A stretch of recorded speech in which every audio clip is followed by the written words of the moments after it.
Hi, good morning all of you. నమస్తే అందరికీ. కార్మిక సోదరులందరికీ, విద్యార్థులందరికీ మేడే శుభాకాంక్షలు. మేడే సందర్భంగా ఈరోజు మనం అంతర్జాతీయ కార్మిక దినోత్సవం జరుపుకుంటున్నాం. అసలు మేడే అంటే ఏమిటి? ఈ మేడే మొట్టమొదటిసారిగా 1886వ సంవత్సరంలోని షికాగోలోని అమెరికాలోని షికాగోలో టే మార్కెట్లో మొట్టమొదటిసారిగా కార్మిక వ్యతిరేక ప్రదర్శన ఏర్పాటైంది. ఎందుకంటే అంతకుముందు 140 సంవత్సరాల క్రితం ప్రపంచం మొత్తంలో అందరూ కూడా కార్మికులందరూ సుమారుగా ఎక్కువ పని గంటలు పనిచేసేవారు, ఒక బానిసలా ఉండేవారు.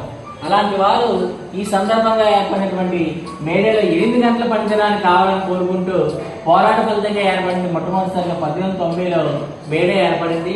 ఈ సందర్భంగా మన భారతదేశంలో మొట్టమొదటిసారిగా మేడే జరుపుకుంది 1923వ సంవత్సరం.